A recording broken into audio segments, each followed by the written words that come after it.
Oke, assalamualaikum warahmatullahi wabarakatuh. Bertemu kembali dengan Pak Nanda dalam pelajaran matematika.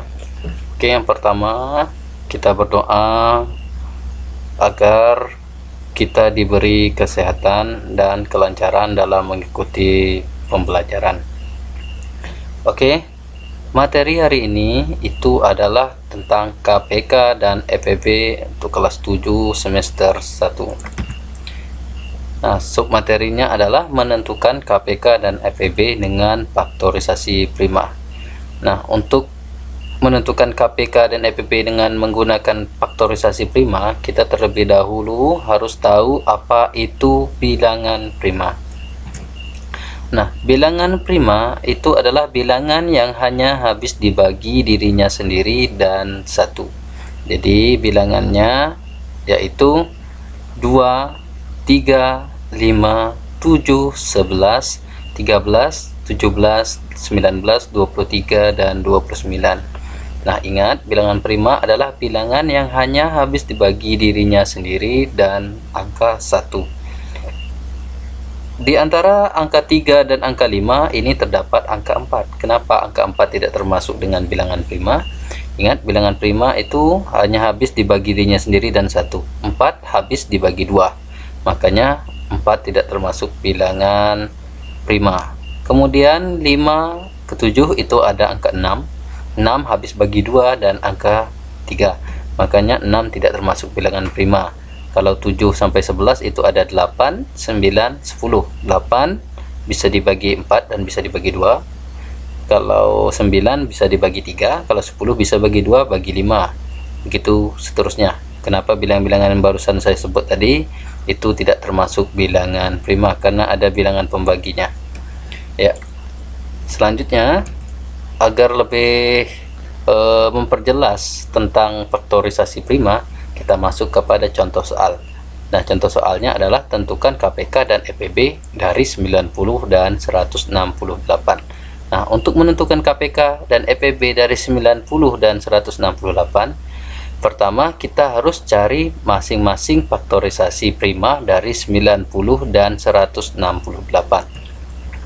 Nah, yang pertama itu faktorisasi dari 90.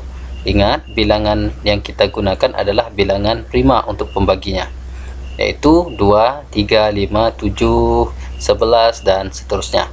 Ingat. Nah, yang pertama 90 kita bagi dengan 2. Apakah habis 90 bagi 2? Habis, hasilnya adalah 45. Kemudian 45 bisa habis atau tidak dibagi 2? Jelas 45 tidak habis dibagi 2. Makanya tidak bisa kita gunakan angka 2 lagi. Jadi kita lanjut ke angka 3. Jadi urutannya harus tepat ya. Bilangan prima yang kita gunakan sebagai pembagi itu harus berurutan. Kalau 2 tidak bisa, kita lanjutkan ke 3. Kalau 3 tidak bisa juga, lanjut ke 5. Kalau 5 tidak bisa juga, lanjut ke 7, dan seterusnya. Di 45 ini habis bagi 3, maka hasilnya adalah 15. 15 juga bisa dibagi 3, hasilnya adalah 5. Karena bilangan terakhir ini, nih, 5 ini termasuk bilangan prima. Jadi faktorisasi dari 90 selesai. Kita lanjutkan, faktorisasikan 168. Sama seperti selangkah untuk faktorisasi 90 tadi. Pertama kita bagi 2 terlebih dahulu karena 168 habis dibagi 2. Nah, 168 bagi 2 itu hasilnya adalah 84. Kemudian 84 bisa kita bagi 2 juga, hasilnya adalah 42. 42 kita bagi 2, hasilnya bisa 21. Tapi 21 ini tidak bisa dibagi 2, maka kita lanjut bagi 3. 21 bagi 3 hasilnya adalah 7. Karena 7 ini termasuk bilangan prima, maka faktorisasi dari 168 selesai. Oke, kita buat faktorisasi dari 90 dan 168. Kita kumpulkan. Nah, perhatikan di sini. Faktorisasi dari 90 itu adalah 2 kali 3 pangkat 2 kali 5. Ini didapat dari faktorisasi atau pembaginya tadi.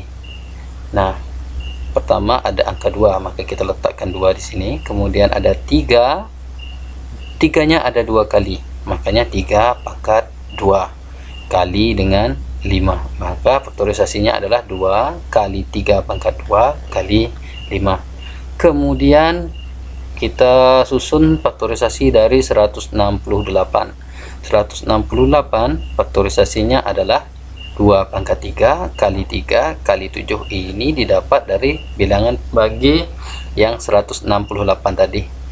Ini 2 pangkat 3 karena 2-nya ada 3 kali 1, 2, 3. Jadi 2 pangkat 3 kemudian kali 3 kali 7. Oke, jelas untuk faktorisasi 90 dan 168. Nah, kemudian baru kita tentukan nilai dari KPK dan FEB 90 dan 168. Nah, ini ada syaratnya. Syaratnya KPK itu ambil pangkat yang tertinggi. Ingat, KPK ambil pangkat tertinggi sedangkan FEB itu pangkat terendah. KPK itu 2 pangkat 3 kali 3 pangkat 2 kali 5 kali 7. Dari mana bilangannya? Pertama kita lihat dari faktorisasinya tadi, dari 90 dan 168. Di sini faktorisasi 90 ada 2 kali 3 pangkat 2 kali 5. Kalau 168 ada 2 pangkat 3 kali 3 kali 7. Di sini ada bilangan yang sama, yaitu 2. Di 90 ada 2, di 168 ada 2.